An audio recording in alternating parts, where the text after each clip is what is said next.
जय श्री राम। प्यारे श्रोताओं, आपको मेरा प्यार भरा नमस्कार। आज हम बात करेंगे कि नारद जी का अभिमान भंग। जब नारद जी ने अपने काम विजय का पूरा वृत्तांत विष्णु भगवान को सुनाया तो उनके जाने के बाद भगवान विष्णु ने अपनी अद्भुत लीला रची। नारद जी के रास्ते में एक नगर का निर्माण करवाया। वहाँ का राजा, जिसका नाम शीलनिधि था, उनकी एक सुंदर गुणशील पुत्री थी। उस दिन उस कन्या का स्वयंवर होना था।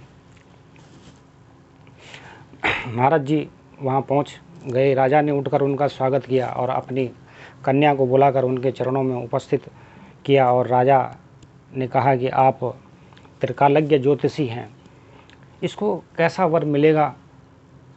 नारद जी कन्या का सौंदर्य देखकर उस पर मोहित हो गए और बोले, राजन, तुम्हारी कन्या साक्षात लक्ष्मी रूपा है। इसको त्रिलोकी का स्वामी शिव जी के समान वर यशस्वी प्रतिपति प्राप्त होगा।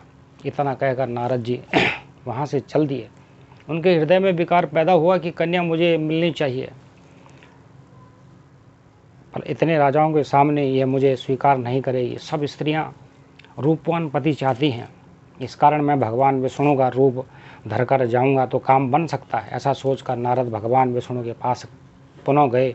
उन्होंने भगवान विष्णु को नमस्कार करके शीलनिधि की कन्या के बारे में बताया कि मैं उसे पाने की इच्छा से आपके पास आया हूँ, आप मुझे अपना रूप प्रदान करें।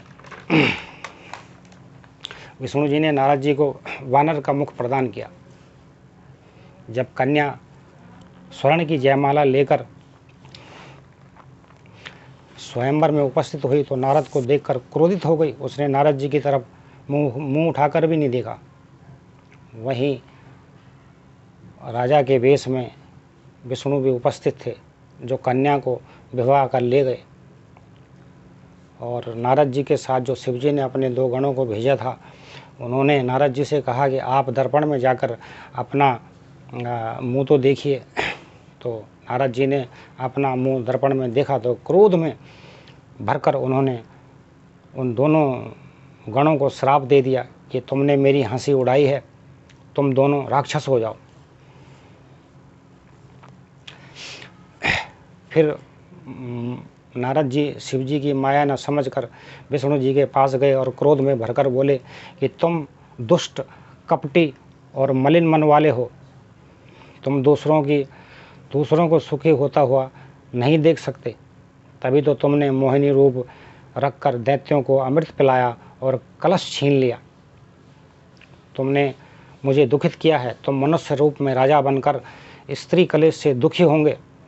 तुमने मेरा वानर का मुख किया है, अतः ये वानर ही तुम्हारी सहायता करेंगे। विष्णु जी ने शिव जी की कृपा से यह श्राप स्वीकार कर लिया, जो उन्हें राम अवतार में भोगना पड़ा। तो कहानी का तात्पर्य यह है कि क्रोध को सहन करना सीखिए। क्रोध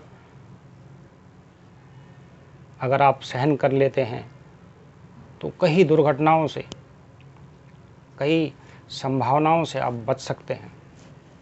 इसलिए क्रोध को सहन करना सीखिए। जय श्री राम।